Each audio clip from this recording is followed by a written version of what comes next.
অবশ্যই আজকে যদি আপনি আমার প্রিয় নবীজির আশিক হয়ে থাকেন এই ঘটনাটা শুনে যাবেন।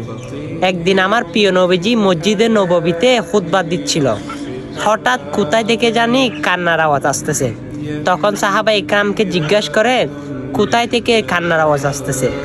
তখন সবাই বলে ইয়া রাসূলুল্লাহ, আপনি রাহমাতাল লিল আলামিন যেখানে আছেন সেখানেতে কান্নার আওয়াজ আসার কোনো কথাও নেই। তখন আমার রসুল খুতবা নামাজ শেষ করে মিম্বার থেকে নেমে এসে দেখে একটা মরা খেজুরের গাছ কাঁদে। তখন এই মরা খেজুরের গাছকে জিজ্ঞেস করে তুমি কাঁদতেছো কেন? ইয়া রাসূলুল্লাহ, আমি আপনার পিঠের সাথে লাগিয়ে তখন খুতবা শুনতাম। এখন নতুন মিম্বার হওয়াতে আপনি আমাকে তুলে ফেলে দিছেন এবং সেটার কারণে আমি কাঁদি। এখন নতুন মিম্বার পেয়ে আপনি আমাকে ছুঁড়ে ফেলেছেন, তাই এই জন্য আমি কান্না করতেছি।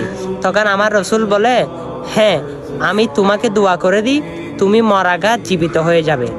বলে ইয়া রাসূলুল্লাহ, আমি এই দোয়া চাই না। বলে তুমি কি রকম দোয়া চাও?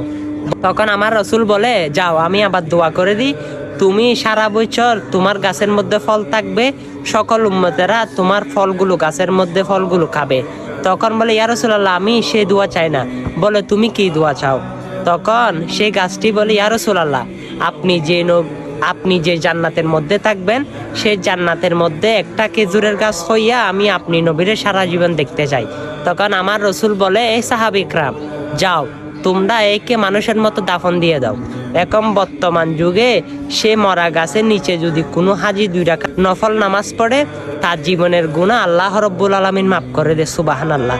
সেই নবীকে ভালোবাসার কারণে এত মর্যাদা পেল। আপনি কি করতেছেন সেই নবীর উম্মত হয়ে?